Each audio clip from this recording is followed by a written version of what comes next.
I do hope that you enjoy tonight's presentation. I think we're going to have a very interesting talk about living in a concrete jungle, which many of us do. A few people who are listening probably have the pleasure of living out in the country and surrounded by bush. But Prof François Durand teaches courses on mammalogy, origin and evolution of the vertebrates, and the philosophy of science in the Department of Zoology at the University of Johannesburg.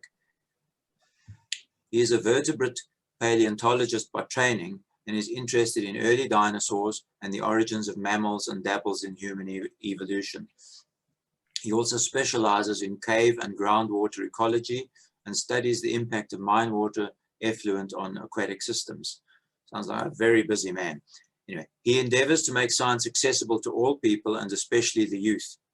He has been involved in educational programs presented by Science at UJ, at the University of Pretoria and the Transvaal Museum, and has been an adjudicator at the Science Expo. He was also appointed by the Minister of Science and Technology to serve on the board of the Foundation for Education, Science and Technology. He is also known for his interviews on radio and TV, and his artwork has been used on stamps and gold and silver coins. On the chat room, I'm going to put the link to his web page so that anybody who wants to go and have a look at his web page can go and have a look. So good evening, Francois, you can turn your camera on. Good evening, everyone. We're going to talk about sustainable living in the concrete jungle, as you know. And of course, this is also not quite exactly the title I would have preferred. I would have preferred to be able to tell you how to fix the world and how to bring back all the species we've lost. So since we can't do that, I'm going to do the second best thing. And that is how I'm planning to survive this coming Armageddon of extinction. So a few thoughts before we start. Remember, I also teach philosophy of science, so I think we should start with a bit of philosophy here. Firstly, there are two groups of people. Some people believe that climate change is real, and some people believe that climate change is a hoax. Now, for those of you who believe that climate change is a hoax, this is your time to leave now, because I'm not going to try and convince you that it is real. Then the second point we get to is that if climate change is real, then we have a choice here. Climate change is man-made, or climate change is a natural phenomenon and has happened many times before, leading to the extinction of many species. And this is what's happening now. So if global climate change is caused by natural causes, there's nothing we can do about it, and we'll just wait for everything to crash and die. Okay? So those people who believe that can leave now, because we can't do anything about it. Then, for those of you who remain, if climate change is real and man-made, we can do something to stop this. And I like this quote of the writer of The Little Prince, who said, "The point is not to predict the future, but to make it possible at all." But then there's this wise man who said the following: there are people who go straight from denial to despair without pausing on the intermediate step to actually solving the crisis. And that is so true too. Sometimes if people realize how overwhelmingly big this problem is, they just give up and then they wait to die. So, okay, those people can also leave now. So hello to those who are interested in hearing what happened, what should we have done better, and what we can do to survive. You will probably notice that I did not say, so what can we do to save the planet or the ecology? And here's the answer. We are losing 150 species per day at present. The number of species lost will increase until we reach an ecological tipping point, after which there will be a cascade of extinction. Nothing we do will resurrect the species we've already lost. So we can never restore the ecology back to its original state, its pre-industrial state, because of all the species we've already lost. In order to stop, curb, or address the effects of global climate change, Governments should create and enforce laws and policies that will ensure certain behaviors in humans and companies that will benefit nature and reverse the damage being done and restore nature to its original state. All our effort and money have to go into addressing this problem. People should rethink not only the way they live, but the reason for their existence. Everyone should be re-educated. Ecology and geography should be compulsory school and university subjects for everyone, because everyone lives in the same ecology. It doesn't matter whether you practice law or whether you are an engineer. Everyone lives in the same world, in the same ecology. Everyone should revise the way they directly and indirectly affect nature. Everyone has to be on board, and the chances of that happening are null. So global climate change is real, and maybe we shouldn't do anything about this, because there are just plain and simple too many people on Earth. And what should we do? What could we do? Maybe we should just be aware of this, as this article I found.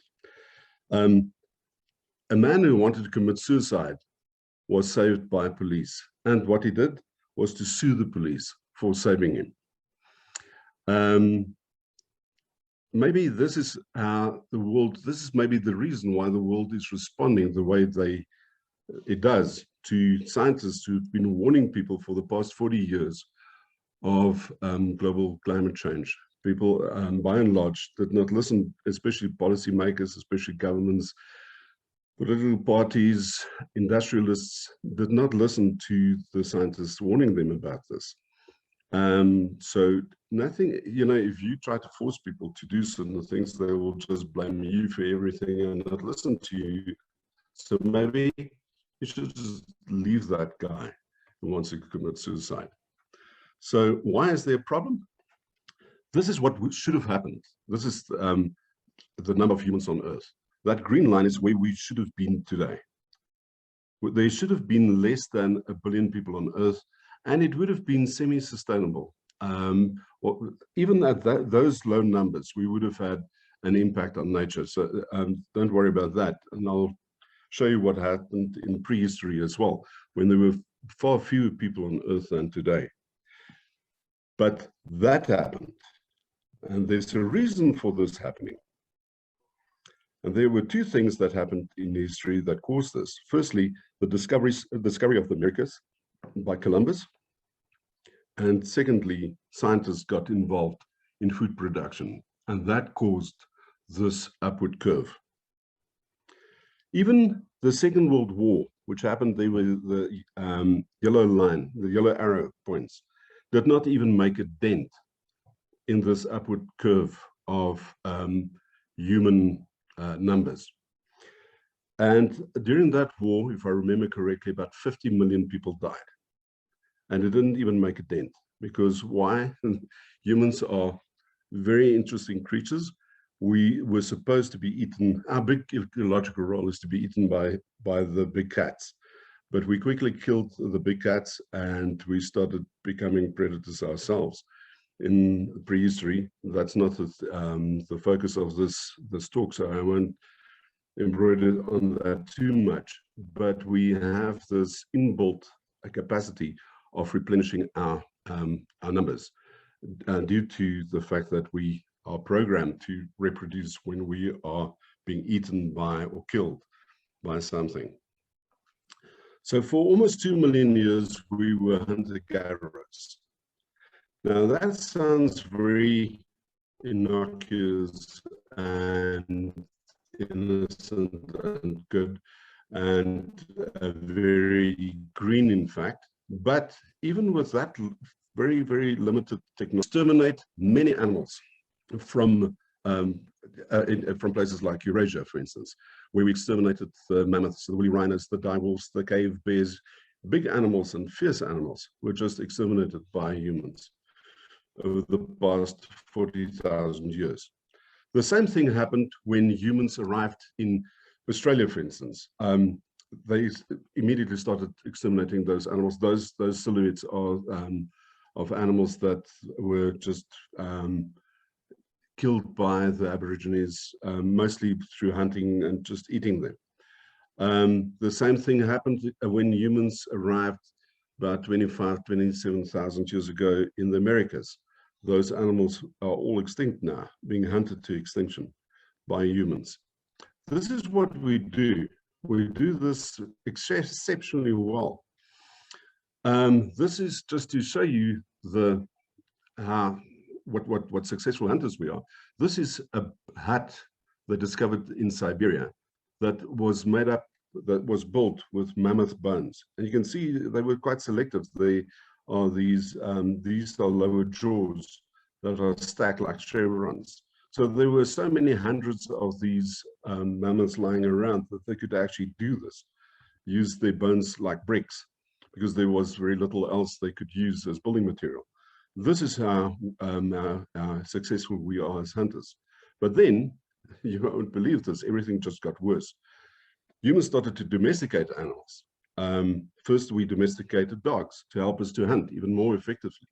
And the domestication of dogs occurred around about 27 to 40,000 years ago, the moment we entered Eurasia and started to, when we discovered wolves, or the wolves discovered us, we started to domesticate them. And that's where dogs come from. Then we domesticated goats. A lot of this happened around about 8,000 to 9,000 years ago. And we domesticated sheep and cattle. And the cattle was domesticated even before the goats and the sheep. And there are these wild cattle, which were also domesticated, like this Gael or Mithrin, which is really big. There's a picture there showing how big this thing is compared to buffalo. They are huge. And these barley cattle is another species that was domesticated. In its wild form, it even looks like a cow. And then humans changed from being hunter-gatherers to being herders. And they were nomadic because they had to travel to places where there would be enough grass for the animals to graze. And that's how human history changed then. And then for people who settled in places and started to farm, because I'll talk about the domestication of crops just now, those for people also domesticated pigs, and of course chickens of Pakistan originally. And that's a wild chicken, just by the way. In the Americas, something similar happened where people domesticated llamas for meat and milk and wool and everything. It's a very handy animal to have.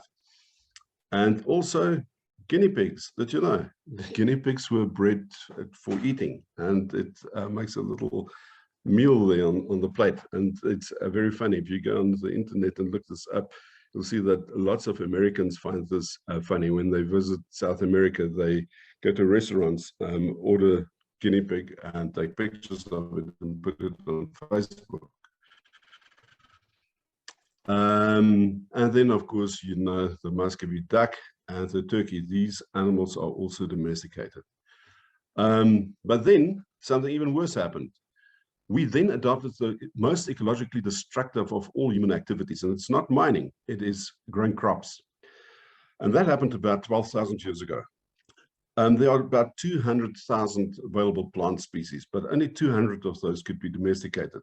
But those, and 12 of those, provide food for 80% of the people on Earth. And those are wheat, maize, rice, sorghum, barley, soy, potatoes, manioc, sweet potato, sugar cane, sugar beet, and bananas. And those first 5 are all grasses that were domesticated, which has got a very, very important implication, namely that grasses grow where you have grassland. And as you probably know by now, that grassland has got a higher biodiversity than forests. So whenever people arrive at a place, like for instance, recently I read Little House on the Prairie to my kids. And Mr. Ingalls just arrived there, and there was this grassland, and he saw this was a beautiful place to put up a farm. And our ancestors all did exactly the same. And when people, when the government decides to put up a new suburb and put up houses there, they choose grassland to do that, nowhere else. Of course, you don't want them to build in the mountains either, on the flays. So what else is left? Only the grassland. But in the, and of course, with the loss of all the species that originally lived there. So you can see the whole history of grain growing very nicely illustrated in Egypt, because remember, Egypt's whole economy depended on wheat. And if you read the Bible, there are many stories about people from Israel having to go to Egypt to get wheat, especially during famine. But the whole economy was based on this. And this is actually also very interesting, because remember, Egypt is a desert. The only thing going for them is the Nile River and the delta in which they then grew the wheat. And this shows this guy ploughing and then sowing and harvesting and getting the sheaves of wheat, then threshing and so forth. And these are the grain bins which you read about. And that was just filled with wheat. And of course, that enabled them to survive through not only droughts, but also the winters and other times of the year they couldn't grow any crops. So you can see how whole cultures could subsist on something like a domesticated crop. And these are the mills, and they bake bread, and they salt the bread and so forth. And also this coincides with the domestication of the cat, because of course the wheat attracted rodents, and the cat was domesticated to catch those rodents. And this was then also the beginning of civilization. Agriculture and civilization goes hand in hand. The one can't exist without the other. And of course, the moment you get civilization, you have social stratification.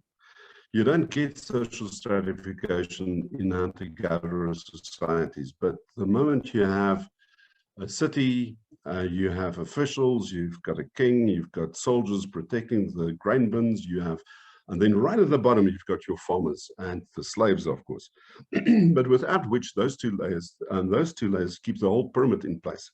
Without those people, you won't have civilization, which is something people don't think about. The people think if you have the priests up there or the king, you have civilization. No, the king and the priests are the result of those farmers at the bottom.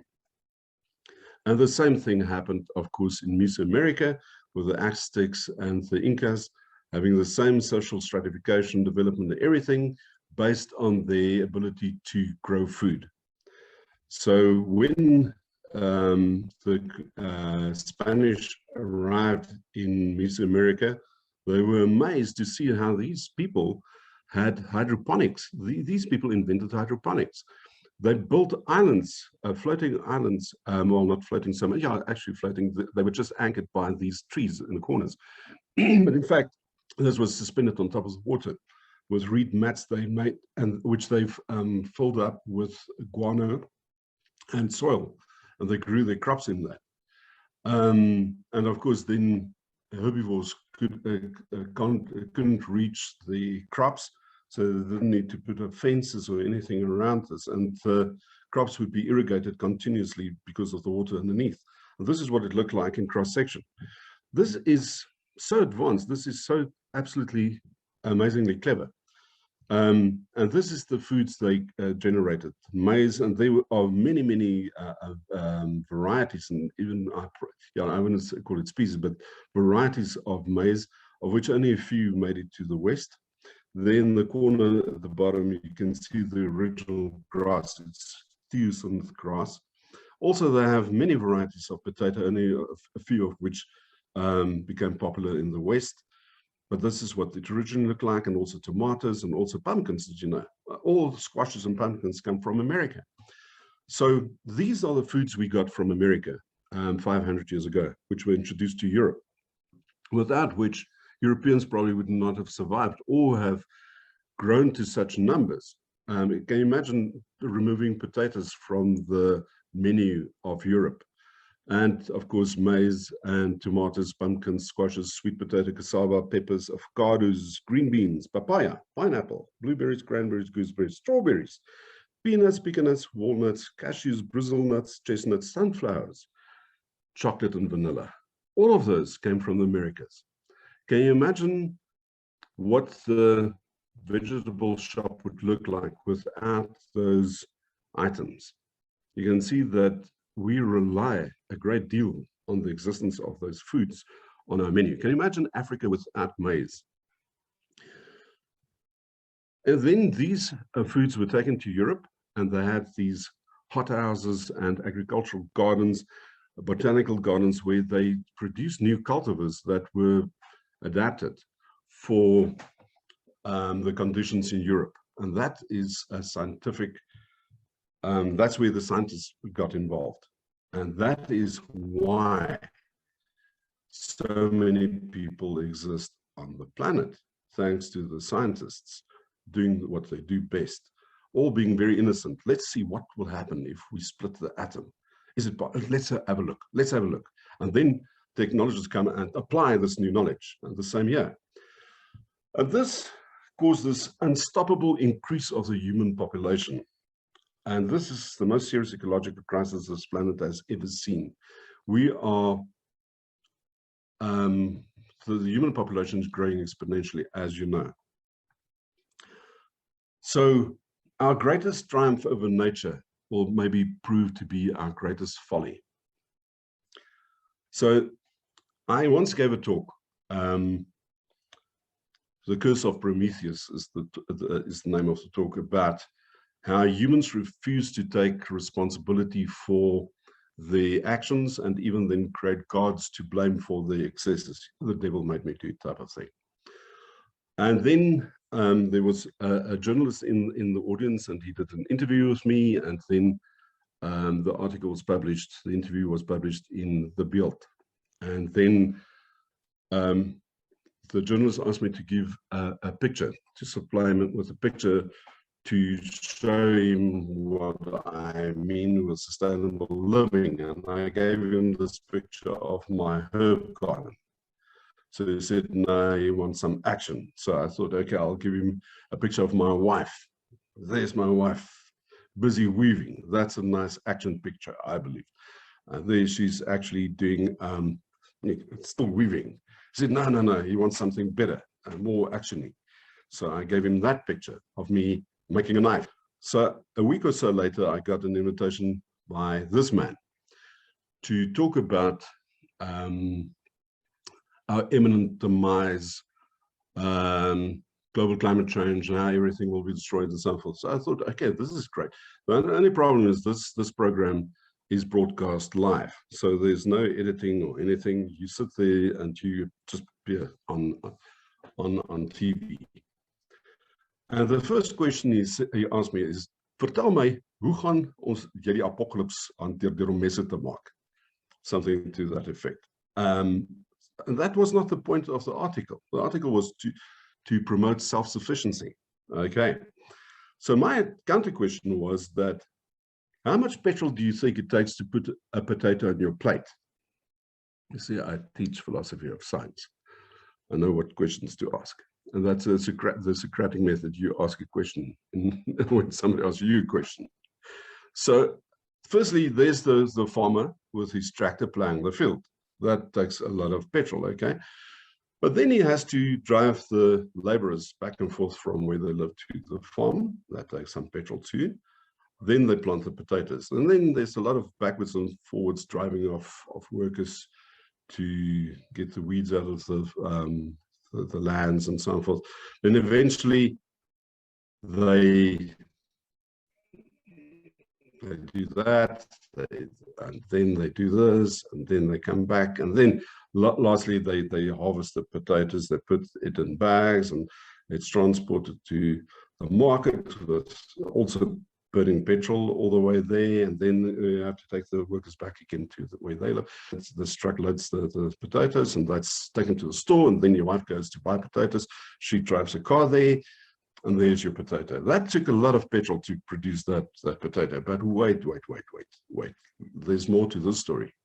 This is an oil field in Saudi Arabia, where the oil was taken out. Then it was transported all the way to South Africa, burning fuel all the way there. And that's the refinery. Then there's the refinery in Durban. And then it's pumped with pipes all the way to Gauteng, where it's stored in those depots where the trucks go to pick up the petrol, burning petrol all the way there, delivering the petrol there. There's your wife filling a car. And then, of course, you have to have a power supply to run these pumps, pushing petrol and oil up and down and stuff. And that electricity comes from somewhere. There's the electric, the generators there in Mpumalanga. Of course, they need coal. The coal doesn't appear just there miraculously. The coal has to be transported there by truck or train. And of course, you have a whole coal mine. All those trucks run on petrol. Of course, then you have to irrigate the crops as well. And those irrigation pipes have to come from somewhere. Of course, there's a plastic pipe factory that produces those. And then you have electric pump factory in India for those pumps as well. And then, of course, you have an electric wire factory in China. All these things have to be transported back and forth and so on. Then, of course, you've got a copper mine, say maybe in Zimbabwe. All right. And then, of course, they are packed in bags, which are made in this paper bag factory in Cape Town, which then has to come from somewhere. There's a wood mill. Of course, the wood is transported to the wood mill. And then, of course, you have a lot of trucks and things that cut down trees and stuff. All machinery have to be built. An average car has got about 30,000 parts, which are made in about 600 factories. Okay, that's just your wife's car. Now add to that the farmer's tractor and all the trucks that transport the things up and down and everything else, and then you have the factory. Look at all that steel that came from steel foundries, that came from iron mines. And then you have to spray it with pesticides. Pesticides have to be delivered. That's a pesticide factory. And that comes, those pesticides are made from chemicals from somewhere else. And then you have fertilizer as well for your potatoes, which were transported with this truck to the co-op, came from this factory that produces fertilizer. And there's, for instance, a phosphate mine where some of the fertilizer, how much petrol, steel, plastic, and other resources your potato needed to be there on the plate. Now we have to add the net amount of electricity used, the kilometers of road surface used, the concrete and steel structures, and so the story just goes on, just to give you that potato. Now, if you grew those potatoes in your backyard, it would cost you and the ecology virtually nothing. And that is my philosophical point. I mean, it's actually a no-brainer. And I'm not talking just about potatoes here. What about the meat you eat? What about basically everything you do? The clothes you wear on your back, etc. So let's just look at agriculture. The result of successful agriculture is overpopulation. So I often hear this story, that farmers claim that they're the backbone of society, but nowhere do they take responsibility for being the cause of the overpopulation they're trying to feed and massive ecological destruction that comes with that. So it's a very two-dimensional argument saying that, yeah, there are people needing food and that's why I need to destroy the ecology. It's the lesser evil, you know, compared to letting all those people die. Maybe the reason why there are so many people is because you made so much food. And then the problem, of course, is that 97% of the food waste ends up in a landfill. So in South Africa, we have a big problem. 64% of our water is used by agriculture and forestry. This over-abstraction causes that a third of our rivers do not reach the ocean anymore.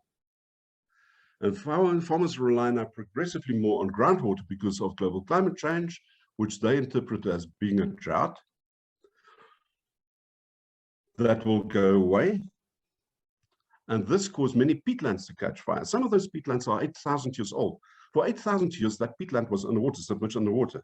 Now, because of the drought, the farmer extracts the water level falls below the level of the peatland, it dries out, and if there's a veld fire, it catches fire and you can't extinguish the fire because it's underground. And it can burn for years and years till there's nothing left of that peatland in any case. And those peatlands are in fact the kidneys of the river, ensuring that the quality of the water downstream. But the water in the rivers are in any case undrinkable because of the pesticides put in the water by the farmers.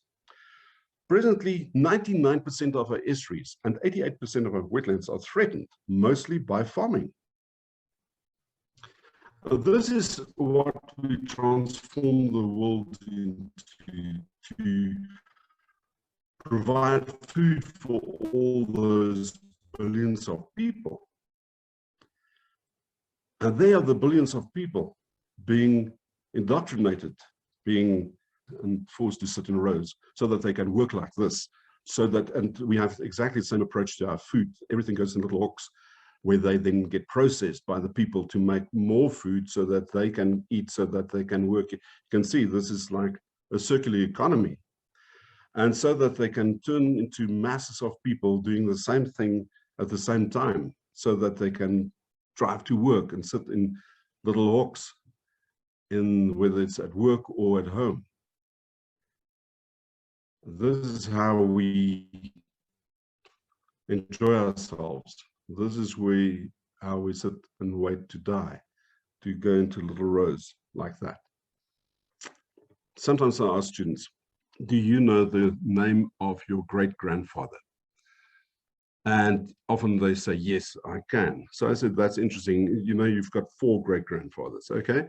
Now, do you know the names of your great-grandmothers? And remember, these people were alive still 50 years ago.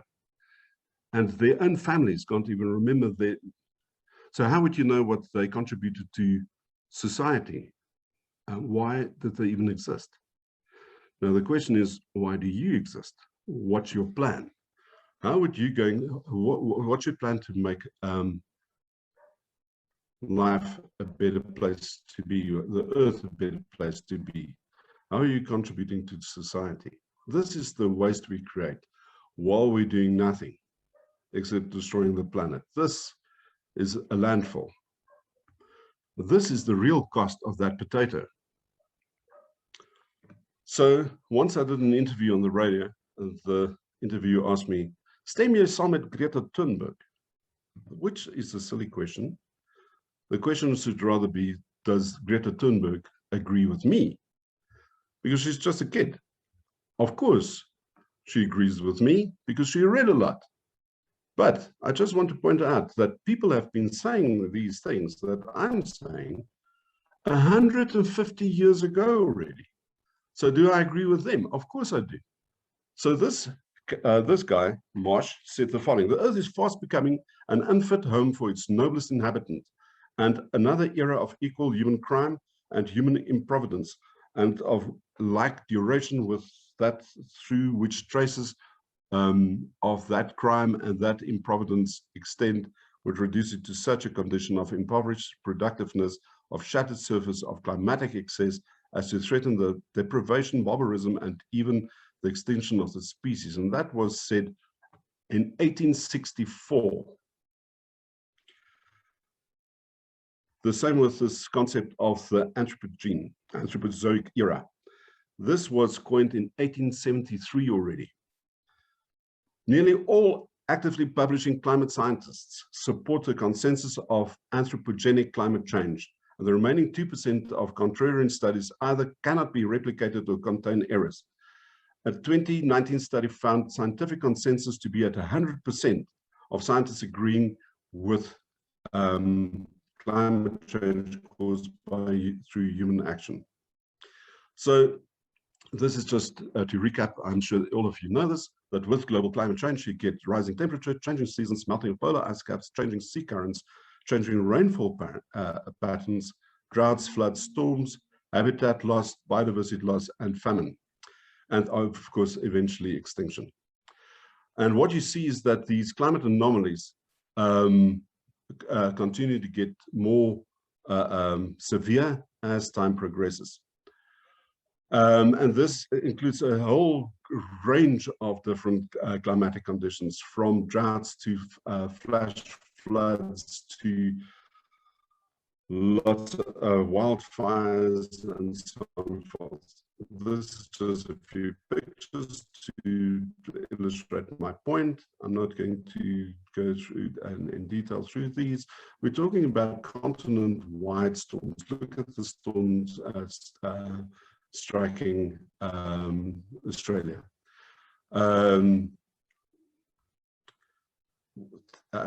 There's wind speeds of 300 kilometers an hour, for instance. Wind speed of 310 kilometers an hour. This is the most powerful tropical cyclone in history. 10,000 people were killed there. Look at this destruction. Or storm swarms, as they are called, which is unknown. It's before you have a rise in people dying of cold in winter. There are more severe cold spells than ever recorded. For instance, this year it snowed in Texas. Can you believe that? It was for the first time in human memory. Then, of course, you have hypothermia deaths as well, where the temperature now gets hotter than ever before as well. Then, of course, this you all know about the wildfires in Australia, where huge tracts of land were burned. Look at that. It's really... François, sorry to interrupt. Won't you please, won't you please switch your video off? Your audio is getting a bit distorted. If you just switch your camera off. Okay, I will do so. Is that better? Is that better? Thank you. Yep, thank you. Okay, that's fine. Let me just click again. Yeah, look at that. I think this is probably this summarizes the despondency of the people. Look at that guy in his dark, just looking at the destruction there. And of course, there was more property damage than people killed, which is probably a good thing. Look at those scars, people trying to get away from the fire but couldn't. But this is, to me, the greatest loss, because many of these species are now driven to the brink of extinction because of those fires. You could even see the fires from outer space. Some of the fires burnt up to 70 meters high. Look at that. And also a new phenomenon that was never recorded before. You had these whirlwinds, these little tornadoes of fire. Because of this strange phenomenon where you've got this the hot air striking cold air, and there was these strange cloud formations forming, and even lightning generated in these clouds, and then you have downstrikes of lightning setting more bush alight. Of course, the reason for this, behind all of this, is this rise in temperature. Look at this, how the average temperature rose over the recent years in Australia, and also with that you have the drying out of the vegetation.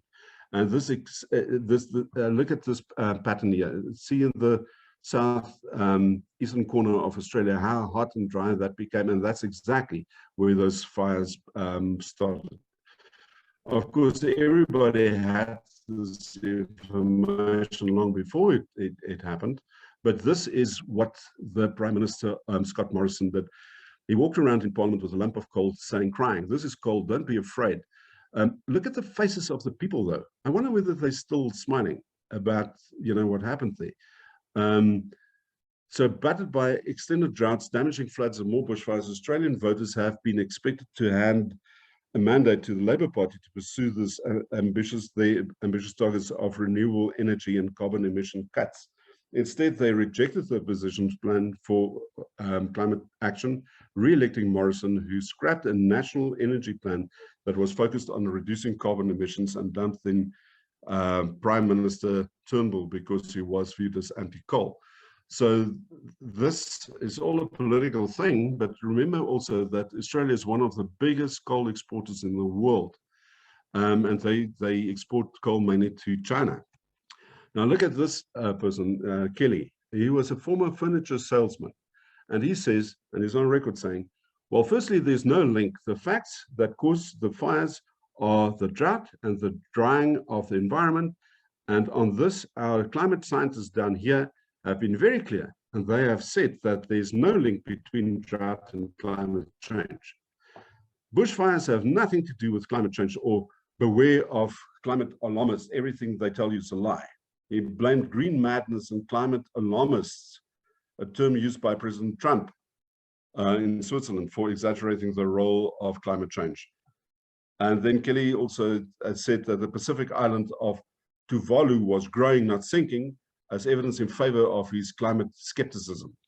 In September 2019, he claimed that this increase was because coral islands float. Can you imagine that people like that can decide the fate of a nation or species even? Heat wave struck Eurasia as well, where the temperature in places rose up to 44 degrees in Russia. Even in Siberia, they had exceptionally high temperatures. Many people died. 55,000 or 56,000 people died of fires and from smoke inhalation of bushfires that started spontaneously because of those conditions. And the same with the California wildfires. You have those tremendous fires every year because of global climate change. So let's look at droughts, what's happening worldwide. Here are some of the largest bodies of water, fresh water on Earth. And this is what's happening to those bodies of water. Look at the Aral Sea, how it's dried up over the past 2 decades. There used to be whole communities that subsisted on fishing. This is now a desert. Those are the fishing boats. So this change, climate change, happens so fast that there are even now witnesses to see this and attest to this. Because in the past, say for instance, I'm not talking about the extension of the dinosaurs, but ice ages and so forth, happened over many generations. So it didn't happen overnight. But in our case now, global climate change is actually happening in front of our eyes. Look at Lake Powell in America, Lake Poopó in Bolivia. These are big bodies of water. Lake Chad, for instance, was the biggest lake in Africa. And that's what's left of Lake Chad within a matter of about 15 years. Of course, the ice cap is melting just north of Russia. That's what the Arctic Sea looked like. It was just a sheet of ice. Today, you can go and swim there. For the first time in history, you can actually circumnavigate the North Pole. And then we have witnessed these collapses of ice shelves in Antarctica as well. Normal icebergs, they call it carving of icebergs. You've got these lumpy icebergs coming off. These days you have tabular icebergs because of the collapse of those ice sheets. This is what it looks like. But first, before that, you have these giant crevasses, because the ice actually just melts because of the rising temperatures.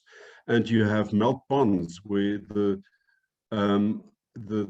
environment is not cold enough to freeze that again. So you've got water, standing water on Antarctica, which is an unknown, and it's never been recorded before in human history. Look at that, rivers of water, and then waterfalls even. And this is what happened. This is what they observed on the Larsen B ice shelf just before it collapsed, a whole waterfall coming down the side. And then these moulins, which are terrible things. It's just a hole in the ice where cascades of water, like waterfalls, go down because, of course, crevices are forming underneath the ice sheet. Then we find in South Africa, over the past century, a major decline of rainfall.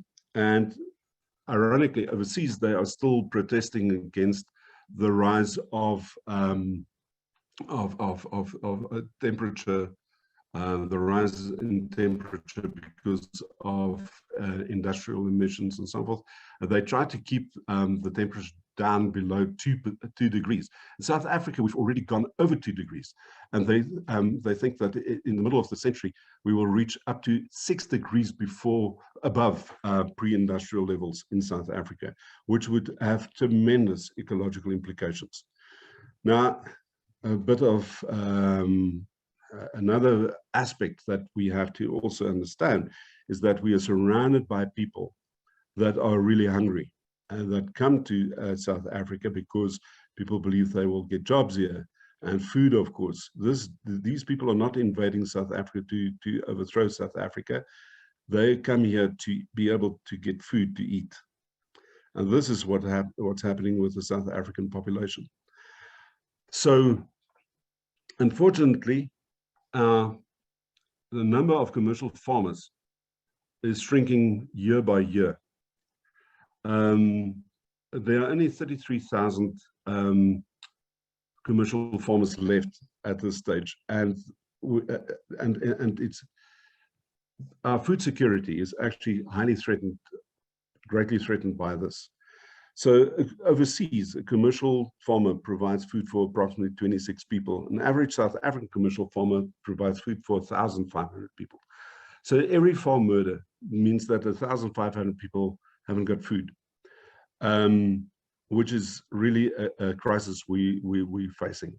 Also, we are importing chickens, for instance, from Brazil. In 2013, it was about 1.25 million chickens per day. Of course, today it's even more than that. It's probably closer to 1.5 million chickens per day. Of course, that undermines our own local industries, but it also means that we do not have food security. The only reason they can import those the chickens from Brazil so cheaply is because those farmers in Brazil are subsidized by their government. Any government policy that changes this will stop this free or this cheap food from coming to South Africa. How are we going to feed our people then?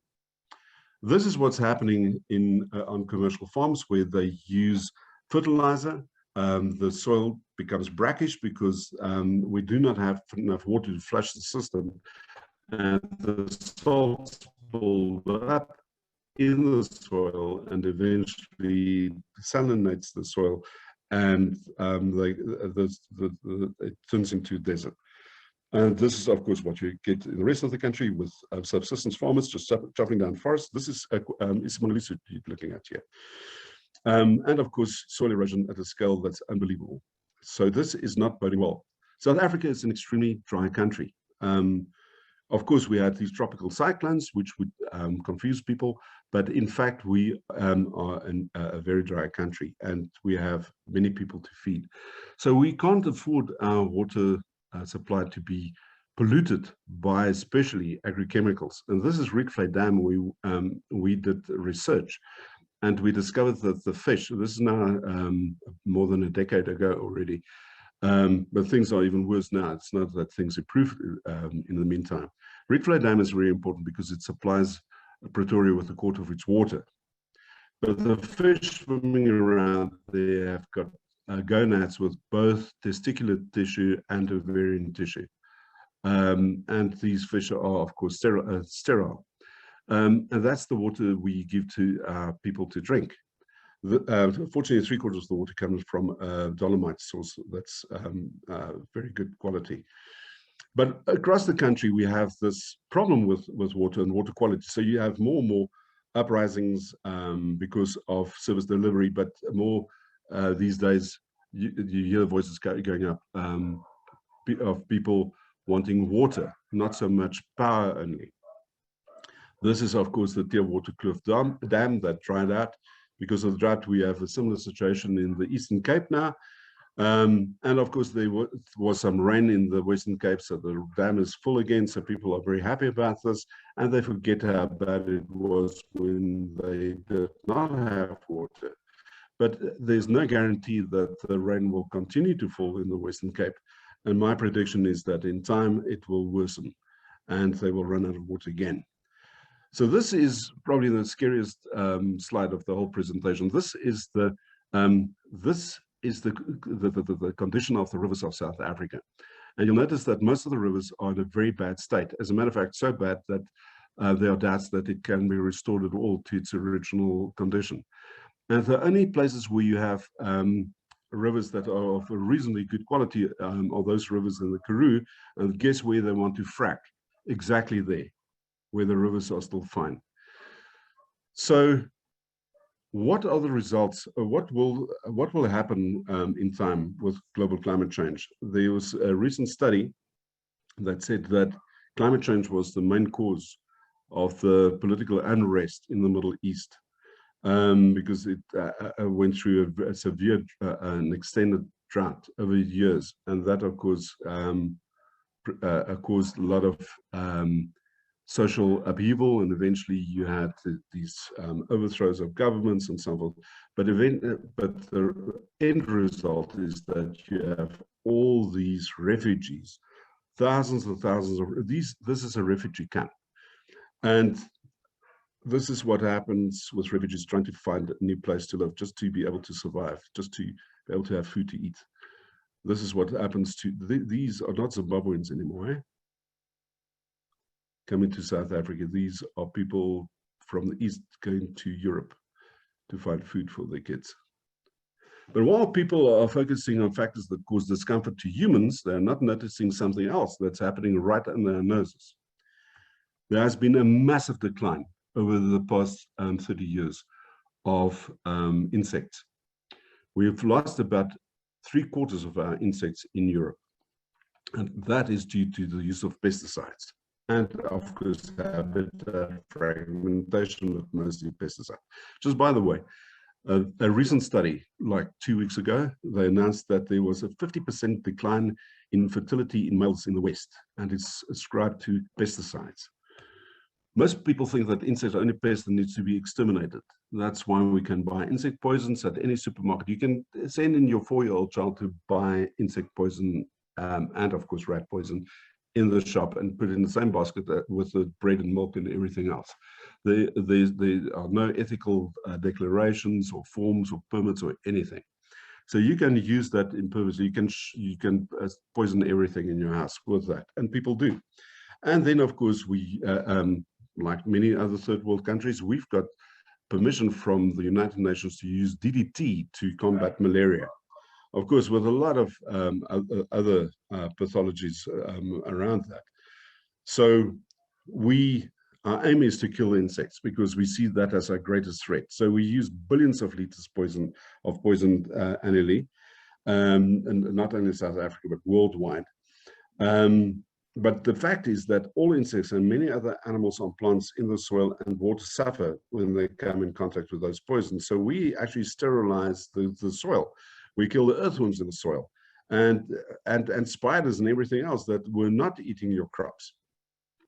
So they've done a test on this glyphosate, and they fed these rats glyphosate or maize that was treated with glyphosate, and this is the result of that. Unfortunately, not only the insects and weeds are affected by poisons. This is what happens if you feed rats that were fed maize that was spread with a weed killer Roundup. This is the same maize you make pop with. So Einstein said, if the bee disappeared off the first surface of the globe, then man would have only 4 years of life left. But of course, Einstein was a physicist and he was wrong. This is what a shop looks like with veggies and everything else. Most of those things were pollinated, which you see here. Or the seeds were produced through pollination. And this is what you would have left if you removed the bees from Earth.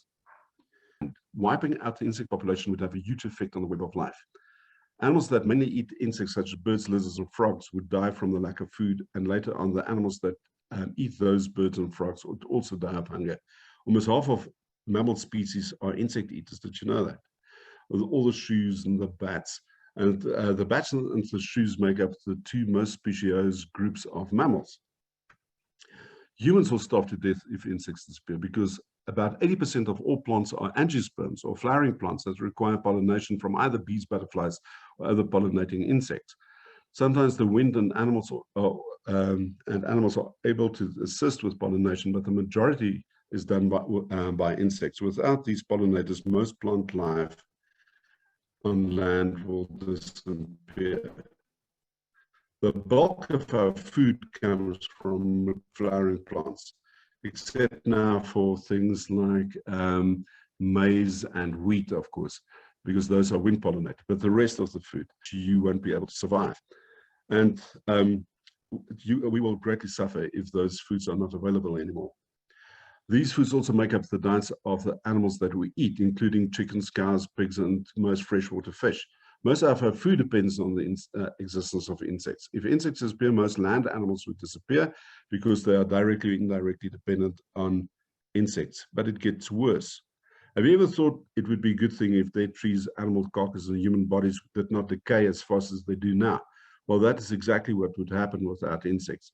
Although there would still be bacteria and fungi, insects play a very important role in the decomposting process. Therefore, decomposition would take much longer without flies, for instance. Just imagine piles and piles of dead things and you having to deal with billions of flies and putrid stinking not the flies so much, but the pathogens floating around the wrong. Soil would become compacted without insects burrowing into it. Insects are an important agent in the production and maintenance of the soil. Many insects pupate or dig into the soil to rest during the day and come out at night, or bury fresh flesh, for instance, into the soil. Other bugs or dung, they bury flesh and other bugs and dung into the soil for their offspring to feed on. So without insects doing this, the whole ground ecology would be destroyed. In the process of animals or insects digging into the soil is still down to about 15 centimeters underground, allowing air and rainwater to penetrate the soil. This is necessary to sustain other air-breathing composters such as earthworms and fungi, without which the soil would become sterile and nothing would be able to grow in it. The loss of all these ground-dwelling organisms will cause the soil to become compact and rainwater will not penetrate as deep as usual, causing the soil to die and erode, in fact. When I told people in the beginning of the 21st century that in the near future we will drink water from bottles that we will have to buy at the shop, people laughed in disbelief. So that's exactly what I said.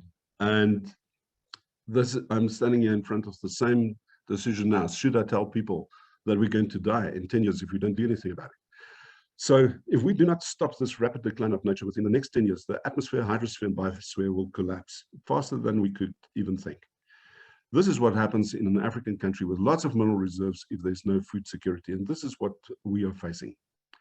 So what I am going to do in the next 6,500 days, it's about 9 years because I already said 10 years last year. So we've got 9 years left before Armageddon. I'm not going to do this. Everybody else does that. And that's maybe why we are in such deep trouble. This is what I do with my time. And why I'm this last section is a bit self-indulgent, and I apologize for this. I can only speak for myself and my own experience. And I'm sharing with you the change of heart. Not that it was really change of heart, but my focus that shifted from being a pure scientist to somebody who applies his knowledge. But not only for my, to write papers and do experiments in laboratories, but to reach out to the youth because they are the people that need to survive. When we die because of old age, they still need to live and face the result of global climate change, which we caused. So this is how I reach out to young minds. I speak to them. I read to them. I don't mow the grass, for instance. And you know what? That little kid is really enjoying it very much. And from young, they're involved in gardening because there's nothing so important than reality. Of course, fantasy is great and imagination is fantastic, and I really support that too. But also, the child needs to experience reality. And that's why I take my kids out to do excavations with me, because I'm a paleontologist. I need to take them out so that they can learn about ecology and evolution and geology and the environment. And of course, we have lots of animals because the children should not only learn that nature is not to be feared, but we can in some way engage with nature, which is good. And that's how I teach my kids from very, very early on. to love nature. And of course, we raise many baby birds and things, and of course then we set them free too, like this little grass owl which was caught in a veld fire. And sometimes when I want to release snakes, little guy doesn't want to cooperate. And then we do bat evenings with the kids, and I involve them with my research even. I do a lot of cave research, and that's my daughter at the age of 8. And there's another daughter of mine, and we catch bats. That's we did a lot of research on bats. That's cave water deep in the cave. And so during these experiences, I explained to the kids how the ecology works, what the role of each of these animals is, and why we should protect them. And of course, they do trainings whenever we can find a training session. This was a course they presented at the Pretoria Zoo, and we have lots of little release them, but these are pets at home. And then, of course, we have chickens and rabbits and things, and the children need to know that these are not pets, so they need to be slaughtered and ate. It's life and death and responsibility. So we have our own food garden, and as you see, we cleared out the front yard, took out all the grass there, which was in fact not indigenous, and we put up a fruit garden. And we make our own compost, and this is lady in Howick that sells worms, and I got some worms, although I'm using indigenous worms. These are exotic worms.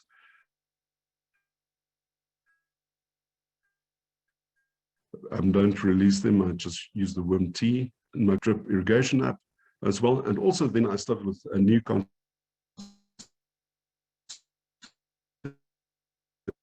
of a nature garden, where I reintroduce, firstly take out all the exotics, like this is Pride of India, and then replacing that with indigenous plants. And these are marullas I'm growing, and I hand them out as garden mispels. And of course, the moment you start planting indigenous trees, the avifauna returns, and you have shrikes and all sorts of birds nest and feed, and these are all carnivorous birds, which will help you to keep down your insect population.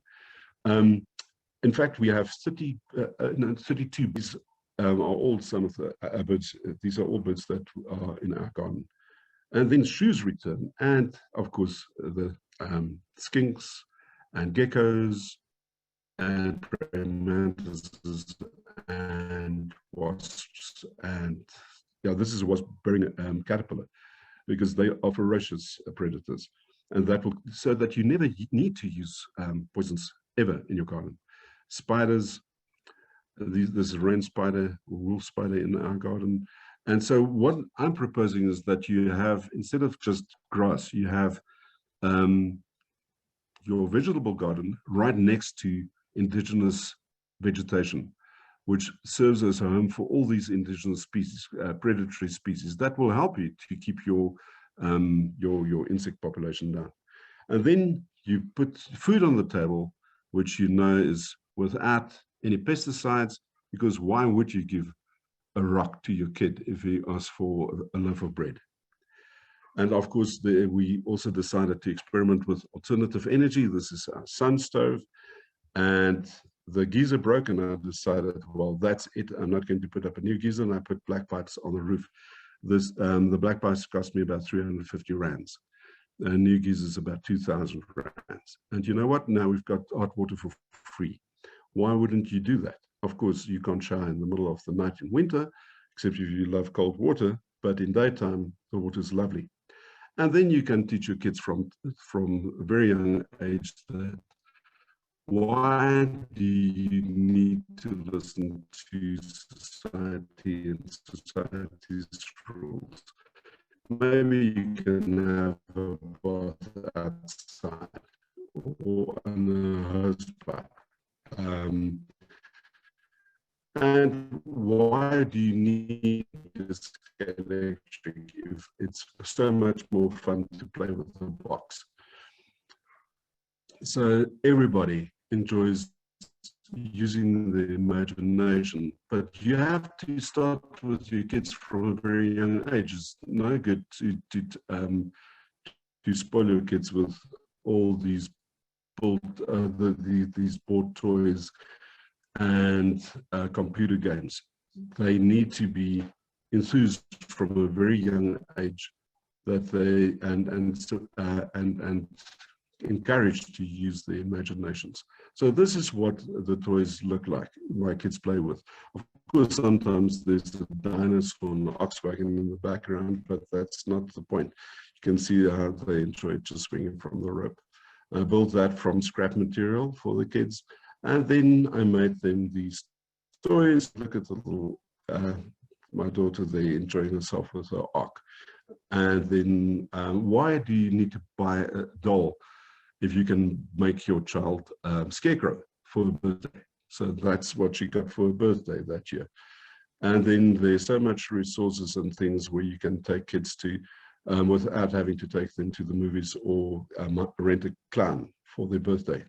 Of course, I believe in recycling too. So I built, let me just go back quickly to that. Yeah, I built this weenie house for them from recycled material. And then, of course, I believe in making toys instead of buying them.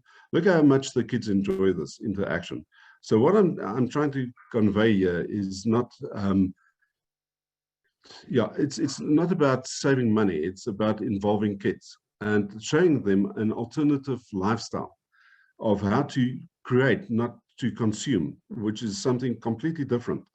This is a birthday party where I gave my daughter this scarecrow instead of buying her a doll. So, you know, that's quite unique. I've never heard of that before, anybody doing that before. And then, of course, you've got a lot of resources, especially if you live in Gauteng or in Cape Town, where you can take your kids out to places and show them places instead of to the movies maybe, or rent a clown. These are my kids looking for bugs in the grass before I remove the grass. And those are pumpkins in front of them. They're fascinated by insects, and this is the birthday cake I made my daughter one year, where the theme was insects. Look at these kids, how fascinated they are with insects. I gave each of the kids a sample bottle and got them to run through the garden to collect insects, as many as they can, and I'm now identifying it for them. Look at how fascinated they are. So I believe that you have to catch young minds and make the difference in young minds, not so much in the ecology so much as in the minds that will save the ecology one day. These are some of the toys I made, and then I invite St. Nicholas over to hand it out. The kids really love that. So you can see there's a fair bit of imagination going on in our in our upbringing. And these are the toys I made for the kids that year. Look at the little guy, look how happy they are. And how much, and there's this engagement the whole time with the kids. And of course, that makes children very susceptible to what you tell them about nature too. But also with this, I show them that anything is possible. You can actually make anything. And that then continues. You can see how this is my son on his 6th birthday, and we're making this parking garage for his cars. But he has to make it himself. I'm, of course, telling him what to do. So this is, he upgraded to a castle. Look at that. And we built this castle together. And there I'm making a shield for my son. And there he's making the hook on which he put his sword and shield. And these are real things. These are not toys. He's making some shields for his buddies so that they can have a fight there on his birthday with plastic swords though.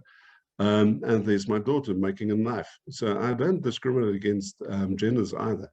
And here's my son making a bookcase, and there's the bookcase. And there I showed them how to build an oven, and this is the oven, operational oven. So my kids can, at a very early age, can build and do carpentry and iron smithing.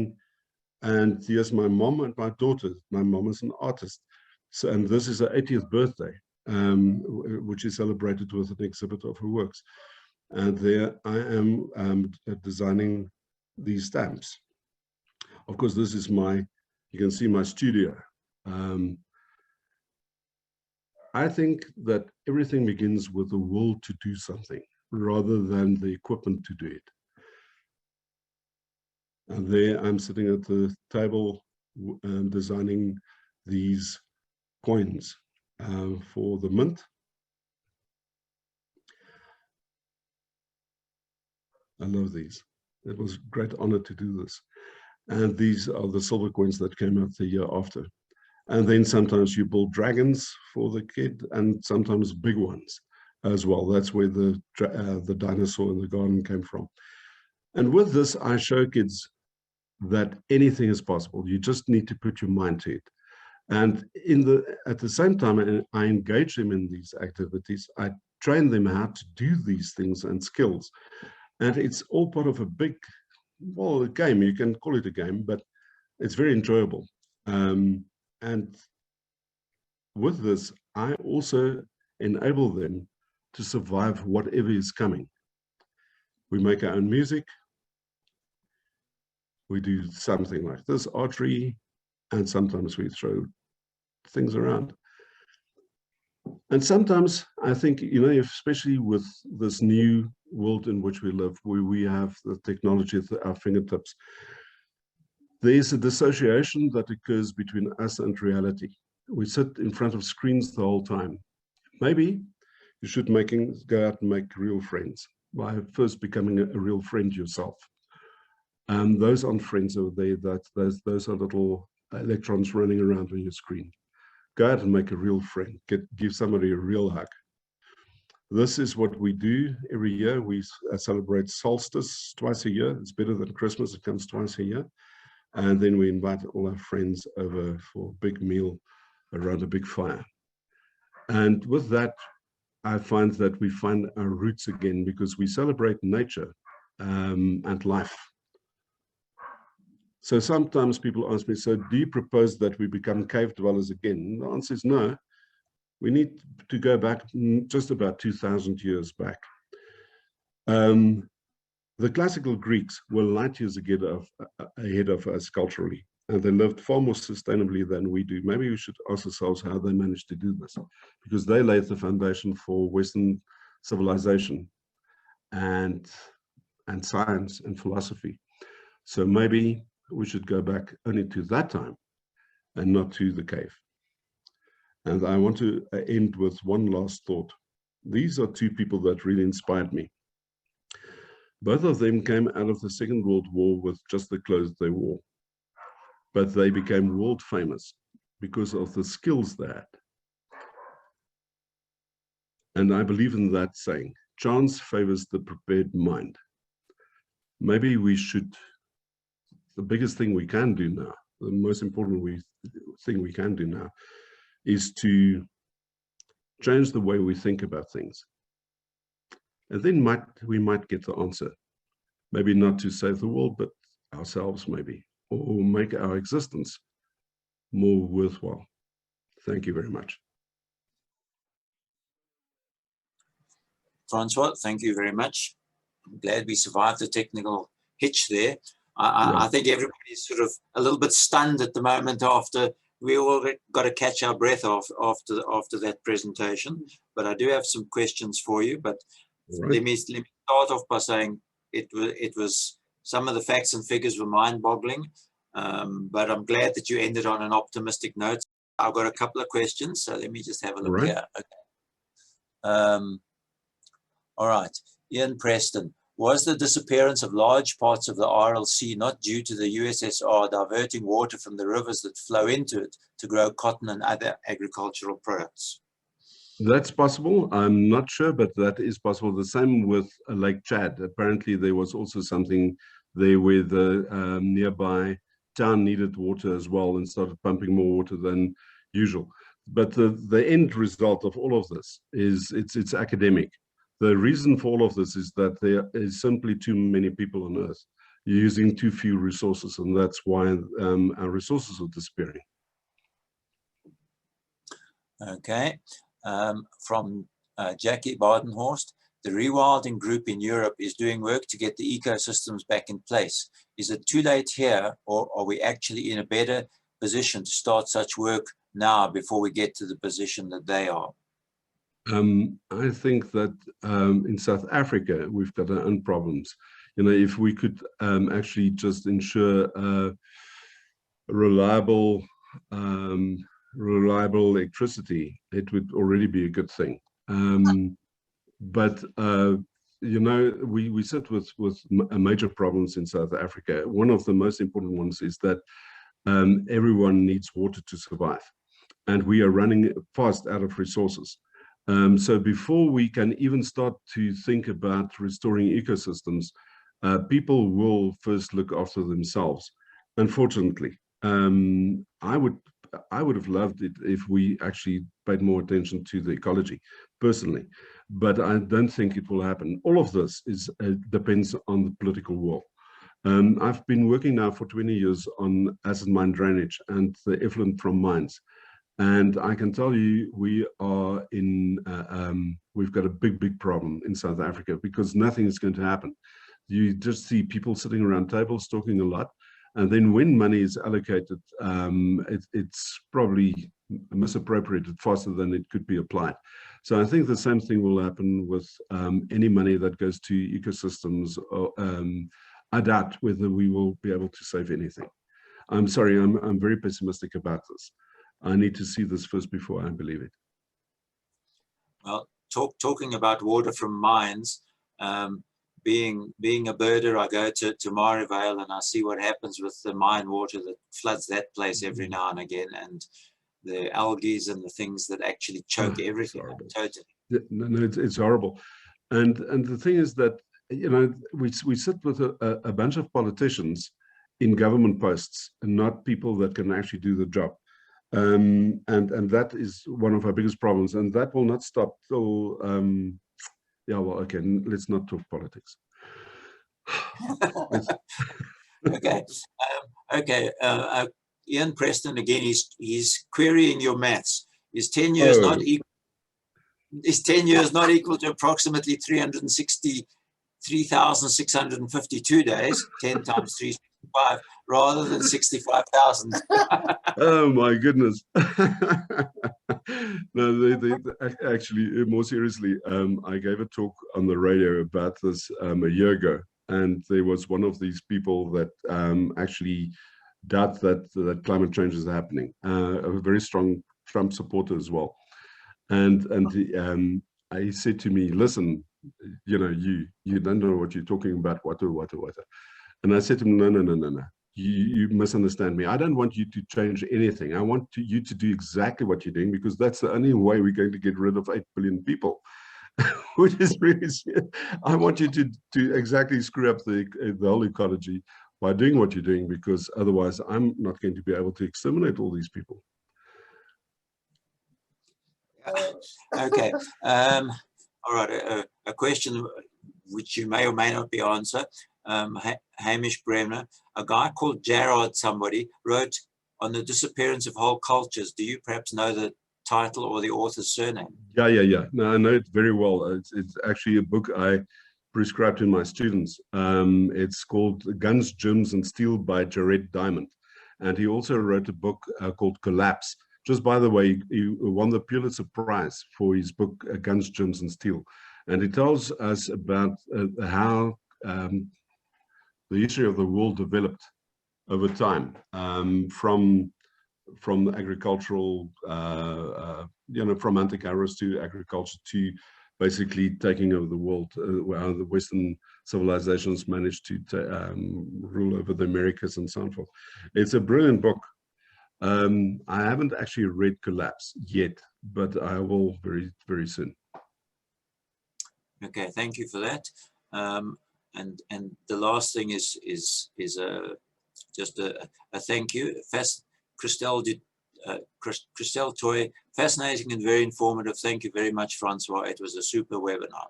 So I think that is the feeling of the 300 and something people that were on it at the time. We've lost a few now, as people have probably rushed off to get their supper.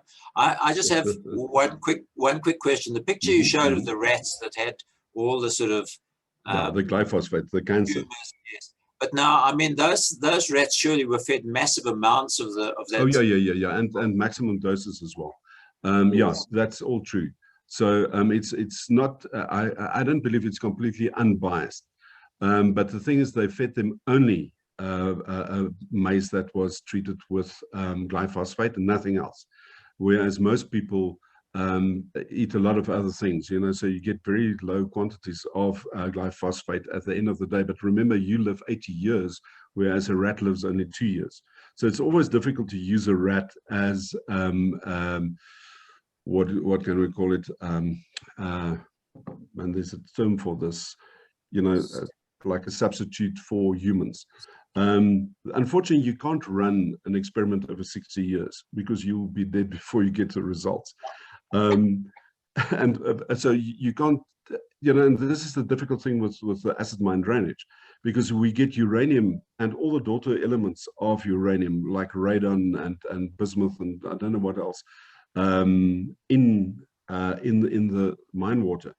And all of those things are carcinogenic and so forth, and it will destroy your kidneys and I don't know what else. But I can't test this on humans. So the only thing I can test it on is a rat, but I can't expose a rat for decades to low quantities of this. You see, so it's always a problem with these experiments. But the fact is, those animals did grow those cancers after eating glyphosate. So the question is, do you want to eat it yourself or feed your kids on this? You know, there's some reason why there's a drop of 50% of fertility in Western males.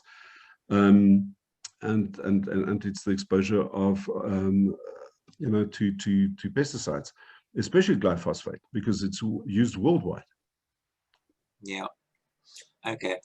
I'll just read you a comment from someone who I know used to live in Van der Bijl or somewhere like that, which is probably one of Gauteng's most polluted places. It's horrible. It's from Petra. She says, excellent. Just underlined our decision to move to the farm. But don't use glyphosate. Yeah, they've moved somewhere down on the Cape Coast, I think. I'm not sure where she is. But anyway, one last question from Deline. Are we going to be able to slow the population growth down? Is there realistically a future? And is there one thing that we can all do to make a difference?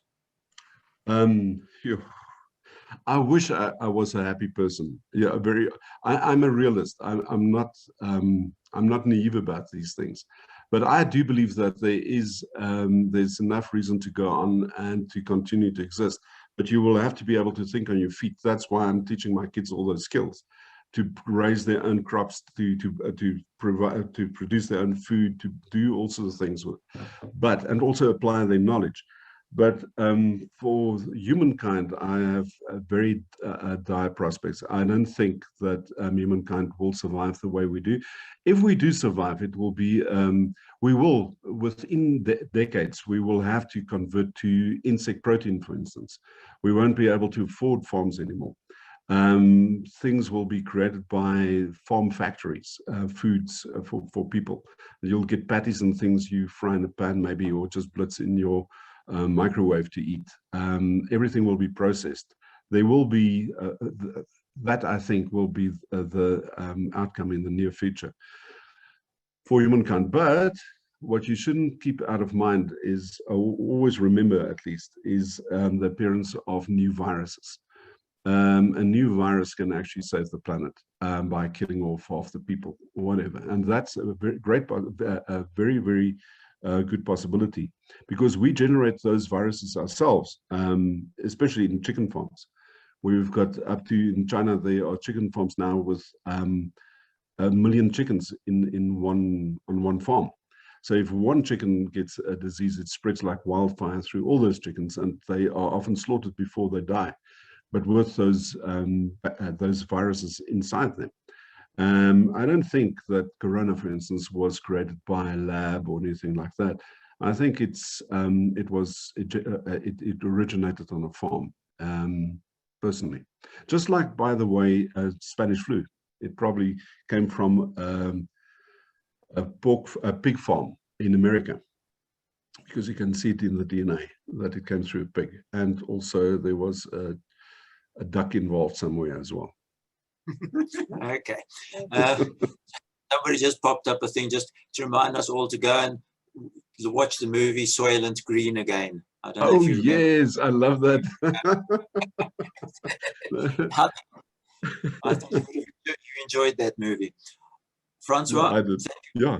thank you very much from all of us. It really was a thought-provoking presentation, and we were sort of getting depressed when you finally got to the good bit and all about your kids. Your kids look like they really enjoy themselves, so maybe some of us and I enjoy them.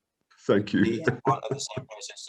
So from all of us, thank you very much for giving us this talk. Sorry about the little technical hitch, but No worries. hopefully we'll sort that out and we'll be in touch again. So thank you. Okay. Thank you very much. All right then. Good night. Great. Bye-bye. Thank you. Thanks. And right, to all of those who watching, just a quick bit about the Honorary Rangers. We are a volunteer organization, so we do rely on public support. We support sandparks in all sorts of things, anti-poaching. We support the anti-poaching canine unit, the anti-poaching abalone dogs down in the Cape, all sorts of things. So once again, thank you all for joining us. Hope to see you in 2 weeks' time, and good night. Thank you very much.